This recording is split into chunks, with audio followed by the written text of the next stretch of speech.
بسم اللہ الرحمن الرحیم۔ الصلاۃ والسلام علیکہ یا رسول اللہ وعلی آلک و اصحابک یا حبیب اللہ۔ الصلاۃ والسلام علیکہ یا نبی اللہ وعلی آلک و یا نور اللہ۔ 5000 فرشتے میدان جنگ میں۔ جنگ بدر کفر اسلام کا مشہور ترین معرکہ ہے۔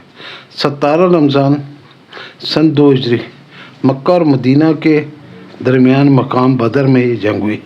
اس لڑائی میں تعداد اور اسلحے کی لحاظ سے مسلمان بہت ہی کمتر اور پستہ حالی میں تھے۔ مسلمانوں میں بوڑھے، جوان، بچے، انصار، مہاجرین کل مل کر 313 مجاہدین عالم اسلام و نبی کے زیر سایہ کفار کے لیے ایک عظیم لشکر سے زبر آزما تھے۔ سامان جنگ کی قلت کا یہ عالم تھا کہ پوری فوج میں 6 زرہ، 8 تلواریں اور کفار کا تقریباً 1000 کا نہایتی جنگجو بہادروں پر مشتمل تھا۔ ان بہادروں کے ساتھ 100 بہترین گھوڑے، 700 اونٹ اور قسم قسم کے مہلک ہتھیار۔ اس جنگ میں مسلمانوں کی گھبراہٹ اور بے چینی ایک قدرتی بات تھی۔ نبی اکرم صلی اللہ تعالیٰ علیہ وسلم نے رات بھر جاگ کر اللہ عز و جل سے لو لگائی اور مصروف دعا تھے کہ الہی اگر یہ چند نفوس ہلاک ہو گئے تو پھر قیامت تک ہوئے زمین پر تیری عبادت کے لیے کوئی بھی نہیں ہوگا۔ دعا مانگتے ہوئے آپ کی چادر مبارک دوشاں انور سے گر پڑی اور آپ پر رکعت طاری ہوگی، یہاں تک کہ آنسو جاری ہو گئے۔ حضرت ابوبکر صدیق رضی اللہ تعالیٰ عنہ یار غار تھے۔ آپ کو اس طرح بے قرار دیکھ کر ان کے دل کا سکون و قرار جاتا رہا۔ انہوں نے چادر مبارک اٹھا کر آپ کے مقدس کندھوں پر ڈال دیا اور آپ کے دستے مبارک کو تھام کر بھرائی آواز میں بڑے ادب کے ساتھ عرض کیا کہ حضور بس کیجئے، اللہ تعالیٰ ضرور اپنا وعدہ پورا فرمائے گا۔ اور اپنے یار غار صدیق جانثار رضی اللہ تعالیٰ عنہ کی گزارش مان کر آپ نے دعا ختم کر دی اور نہایت اطمینان کے ساتھ پیغمبرانہ لہجے میں کہا، ترجمہ کلزم ایمان، اب بھگائی جاتی ہے جماعت، پیٹ پھیر دیں گے۔ حضور علیہ السلام نے آیات جہاد کی تلاوت فرما کر ایسا ولولہ انگیز واعظ فرمایا کہ مجاہدین کی رگوں میں خون کا قطرہ قطرہ جوش و خروش سمندر کی طرح طغیانی مارنے لگا، اور آپ صلی اللہ علیہ وسلم کی یہ بشارت دی کہ اگر صبر کا دامن تم مجاہدین میدان جنگ میں ڈٹے رہے تو اللہ تعالیٰ تمہاری مدد کے لیے آسمان سے فرشتے بھیج دے گا۔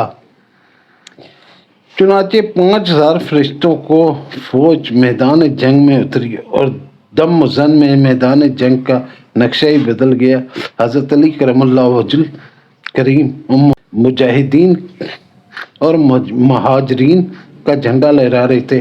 حضرت سعد بن عبیدہ رضی اللہ تعالیٰ عنہ نے انصار کا علمبردار تھے۔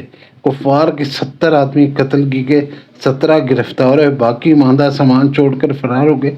کفار کے مقتولین میں قریش کے بڑے بڑے نامور سردار اور بہادر سپاہ گری میں یکتا روزگار تھے۔ ایک ایک کر کے سب موت کے گھاٹ اتار دی گئے، یہاں تک کہ کفار قریش کے لشکری طاقت ہی فنا ہو گئی اور مسلمانوں نے کل 14 خوش نصیبوں کو شہادت کا شرف ملا، جن میں 6 مہاجرین، 8 انصار اور مسلمانوں کے بے شمار مال غنیمت جو کفار چھوڑ کر فرار ہو گئے تھے ملا۔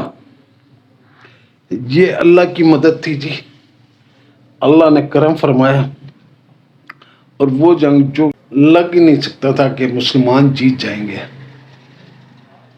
اللہ نے ایسا فضل و کرم کیا نبی علیہ السلام کہ وہ گڑ گڑا کر رونا، ان کا اللہ عز و جل سے التجا فرمانا، اللہ عز و جل نے آپ کا وعدے کو پورا فرمانا، یہ ہے جی اپنے انبیاء صلوات والسلام کے اوپر اللہ کا کرم اور فضل۔ کیونکہ انبیاء صلوات والسلام اتنی آسانی سے نہیں بنا کرتے۔ بہت تکلیفیں اٹھاتے ہیں، بڑی تکلیفوں کے بعد انبیاء کو اتنے بڑے مرتبے ملتے ہیں، پھر اللہ عز و جل ان کے جو وعدے، ان سے جو وعدے فرماتے ہیں ان کو پورا کرتا ہے۔ ہمیں بھی چاہیے ہم بھی اپنے آپ کو اتنا کر لیں کہ اللہ عز و جل سے جو ہم دعا مانگے وہ بھی قبول ہو۔ اللہ سب کے اوپر اپنا فضل و عنایتیں فرمائے۔ اللہ سب کی، میرے ملک کو، میرے لوگوں کو کرم فضل احسان فرمائے، پریشانیاں کم کرے، ہمارے بچوں کو نیک کرے، ہمارے والدین بزرگوں کا دائم رکھے، ان کا سایہ ہمارے سروں پہ رہے، ہم سے جو غلطیاں کوتاہیاں ہیں ان کو معاف کرے۔ صلی اللہ تعالی علی خیر خلقہ محمد وآلہ اجمعین برحمتک یا ارحم الراحمین۔ لا الہ الا اللہ محمد رسول اللہ۔